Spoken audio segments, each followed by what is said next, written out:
Hello, students and families of Jackson Middle School. This is Dan Bolin, the principal here, and I want to welcome you to our video explaining our blended learning plan.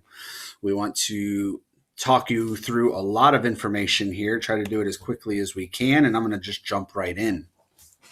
We've got our calendars here. Remember that this calendar is on our school's website, our district's website, and that next week we will have blue days on Tuesday and Wednesday. We will have green days on Thursday and Friday, and that's only because we have a holiday on Monday. Normally, blue days will be Monday and Tuesday, and Thursday and Friday will be green days. So take a look at that calendar for the whole year of when blue and when green is. When we're here at school, we are now going to our building bell schedule. And so we will meet with our homerooms when we are in the building. So please pay attention to that. And if you know your homeroom number, we can help you get there on the first day of school. And then in homeroom, we're going to work especially with 7th graders on how to find the rest of your classes. So if you can remember what your homeroom number is, and we can help you get there on the way into the building, we will help you go through the rest of your day. This bell schedule is different than our remote bell schedule, which we have been using the last 2 weeks. So when we're in the building, students that are here will use this bell schedule. But when you are not in the building, which is Wednesday most of the time, or Thursday and Friday if the blue students are home, or Monday and Tuesday when the green students are home, we're going to still encourage you to follow this remote bell schedule. This is what you do when you're home, and the regular bell schedule is what you do when you're in school. We really encourage you to do that.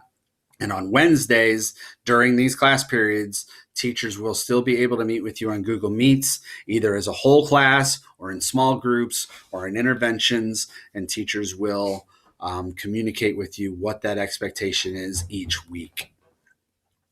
When you come to school, our doors will open at 8:45, and you'll come in through the south entrance, closest to Mallow Lane and Hensroth Park. We will leave this door open until 9:10, which is when our homeroom starts. So please come in at this point. Please don't arrive earlier than 8:40 because we can't have crowds of students gathering, and we don't have staff on duty ready to receive kids until 8:45. And then if you come after 9:10, then you'll come in on the other side of the building near the main office and have to come in through the main office and check in. We do not need parents to accompany students if you're checking in after 9:10. We can just check them in for you to eliminate some extra traffic in the office. And then students, when you do come in, most of the 7th grade students are going to have classes upstairs, and most of the 8th grade students are going to have classes downstairs. There are very few exceptions to that. When you also come in, students that have instruments, you can turn right and go to the band room real fast to drop off your instrument, whichever instrument you might have. And if you're an athlete, you can drop off your athletic equipment for any practices or games in the locker room. And again, we're asking people to just drop off and go. We can't hang out, and we have to keep track of how many students are in each area. Parents, if you're dropping your students off, you're also coming in on the south side by Mallow Lane, and you're going to drive down that driveway and turn left at the first opportunity. So if you come in, you turn left on that first opportunity. This is a long driveway that goes the length of the building, basically. We are asking you to pull as far down that lane as you possibly can. We have a painted sidewalk to let students be able to walk up and down that sidewalk.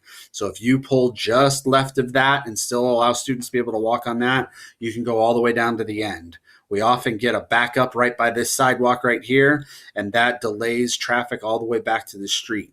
So if you please pull all the way forward, then the students can use the sidewalks to come across, and then they'll be able to go into the building there. Parents, don't go to the far end. The second left is reserved for buses, so please allow the buses to go this way, and they'll be able to drop off closest to the school. Also, if you are interested in breakfast, when you walk in, you can also turn right and go to the cafeteria. You can go through the breakfast line, and we will have breakfast there for you. Students will eat breakfast in their homerooms, so they'll just come in, they'll grab and go and take that to their homerooms and eat breakfast there. The other meals that students may need for the rest of the week, if I'm a blue student, next week I'm going to be there on Tuesday and Wednesday, and then I might need meals for Thursday and Friday. So students on their way out of the building at the end of the day will be able to pick up the meals that they need for the next few days that they will not be here. Same thing with green students. If green students are there Thursday and Friday, at the end of the day Friday, they'll be able to pick up their meals for the following week. So please pay attention to that. Again, all meals need to be pre-ordered on the parent portal. So please use that Infinite Campus parent portal to order your meals.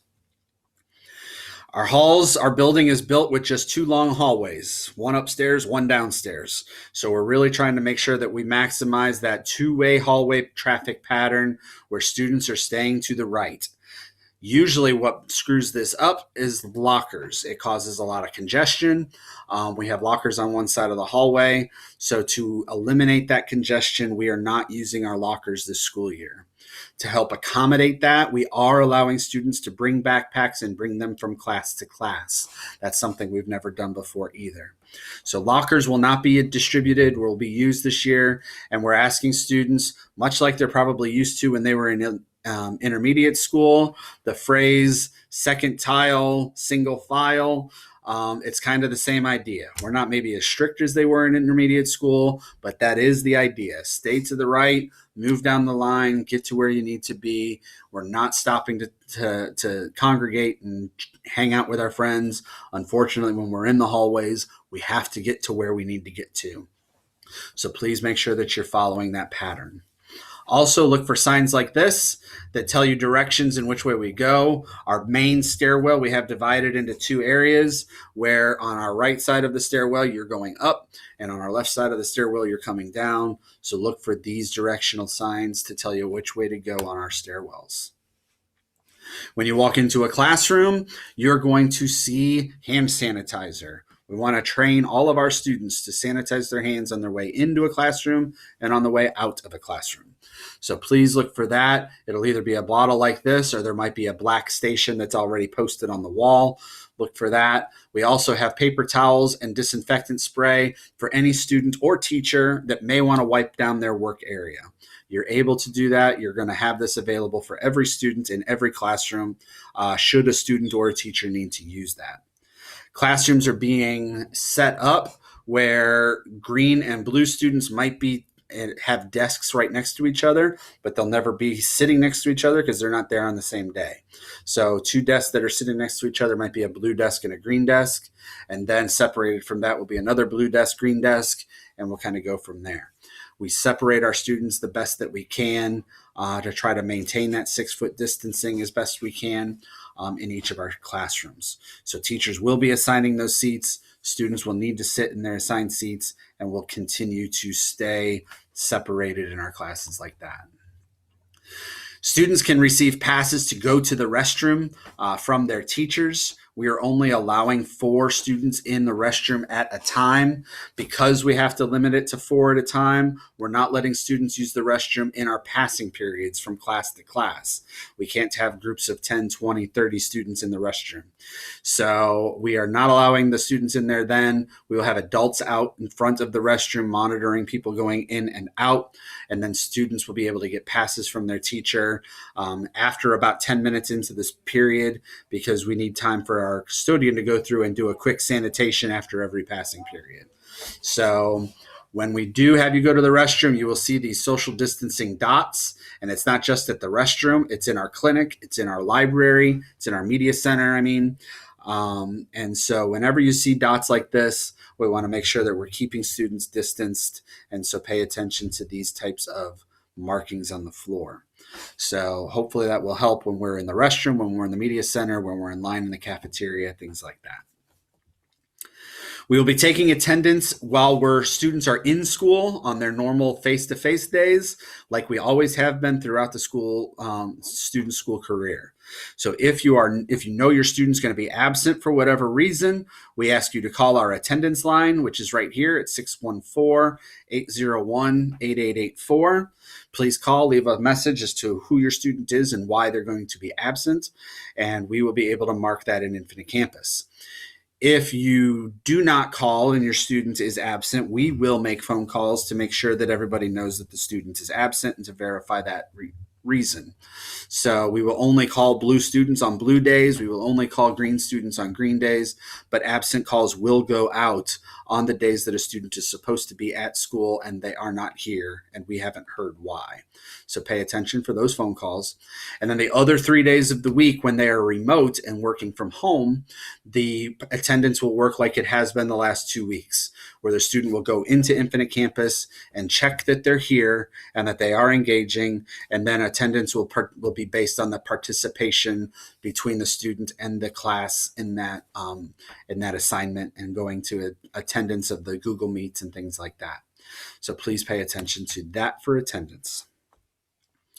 Also, if you are picking your child up for whatever reason, they've got a doctor's appointment, you need to leave early, whatever the case may be, we are asking you to please send in a note signed by a guardian and turn it into the office at the beginning of the day. If you can do that, then we write a pass for the student. The student can show their teacher, I have an out-of-building pass, I'm leaving.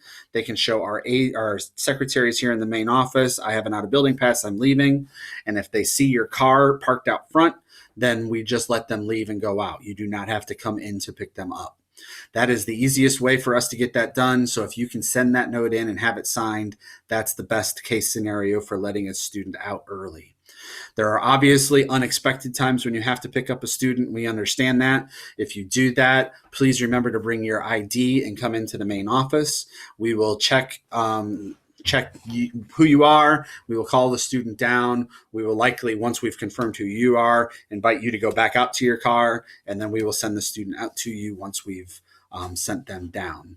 And again, like we said before, if a child is tardy and coming to school late, all you have to do is drop them off at the main entrance. You do not have to escort them in, and we will get them signed in and get them to their next class.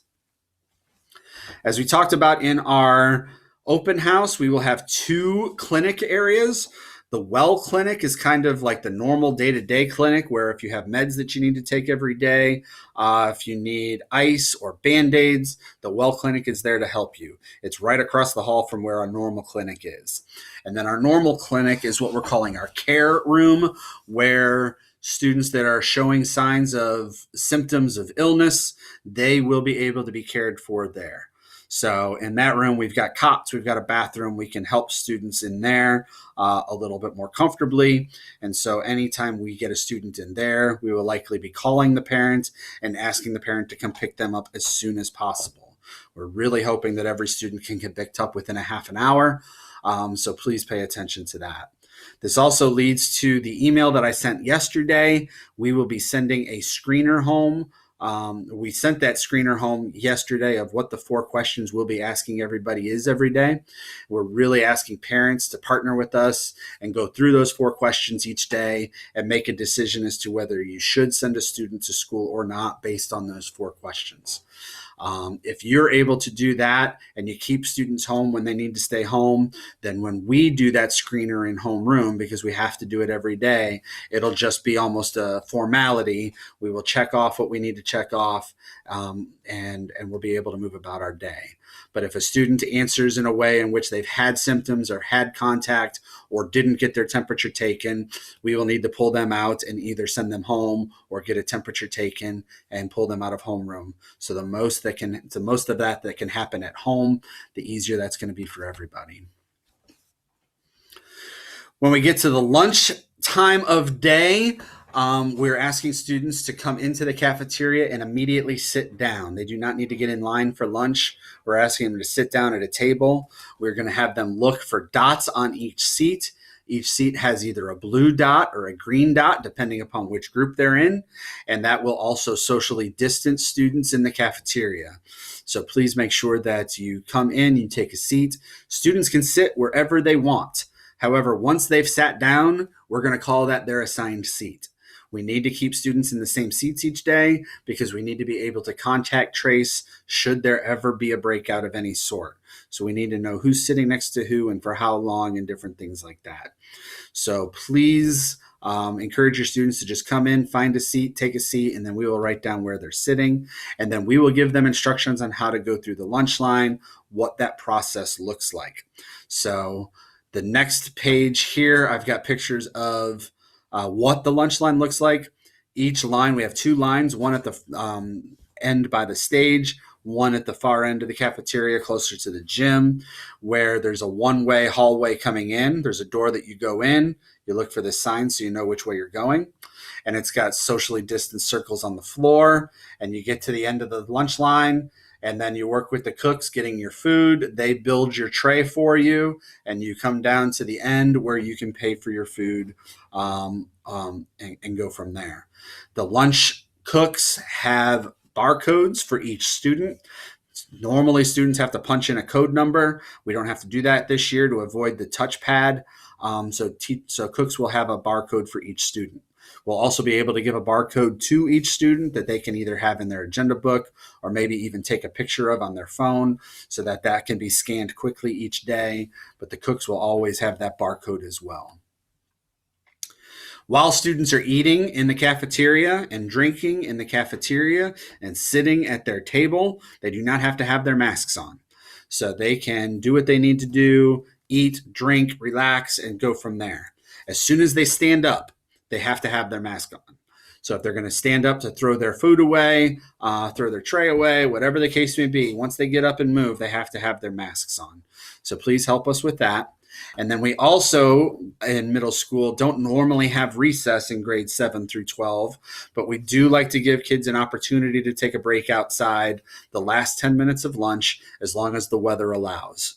So students will have that option. We never force anybody. They can stay in for lunch the whole time if they want. But if students do choose to go outside, based on our recess rules throughout the district, students need to wear a mask. So please follow that direction as well. We will have soccer balls and basketballs and things like that outside for kids to use if they want to, and we will sanitize those in between each lunch period as well. So as long as we're following that, that should get through with recess just fine. And then at the end of the day, we will start our dismissal process at 3:50. We see 3 waves of students leaving the building to try to separate students as best we can. The first wave of students, we will release students that are walking home, any athletes that have practice or a game, and any student that needs to pick up meals for the following days. They will be the first group of students that we will release at 3:50 to be able to get what they need and start on their way.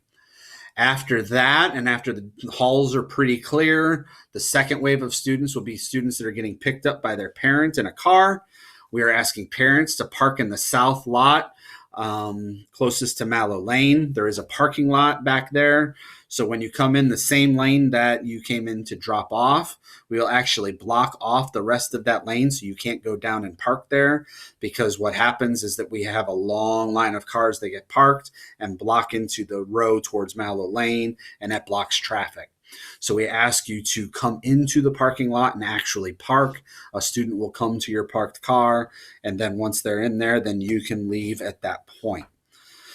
And then the third round of releases will be students that are riding buses, and we will release them one at a time based on the buses that are here. So we release based on the time that the bus gets here, and students will be able to use whichever door, either the far west door by room 101 or the main bus door where most people come in, just depending on where their last period class is. So whichever's easiest way to go out.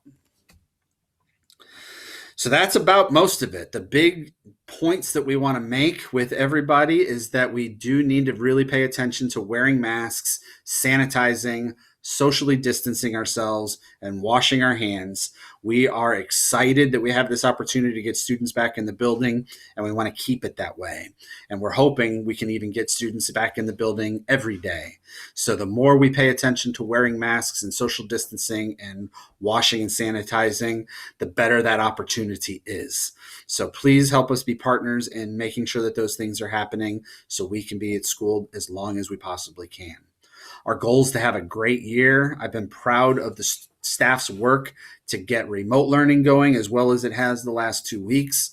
And then the work that they've done to make this transition to blended has been amazing. And I'm really confident that this is going to be a smooth transition and students are going to enjoy being back in school. So that goal is definitely to have the best year possible. Again, we're proud of students as well. Like I've been popping into Google Meets and seeing classes of 20 and 22 and 25 with full classes in the meets, and it's been really good to see. So we want to keep that up. And last, students, we remember that here at Jackson we roar. We're respectful. We're optimistic. We're accountable, and this year, probably more than ever, we're resilient, and we do whatever we can to make sure we can get through the day as best as possible. So we want to continue to work hard, make this a positive year, and as this quote kind of says, I love this quote, we do not change the world when we whisper, we change the world when we roar. And here at Jackson, we roar all the time. And so I look forward to having you back in the building next week. We look forward to seeing you on Tuesday, blue students, and on Thursday, green students. Hope you enjoy your long holiday weekend, and go Jags.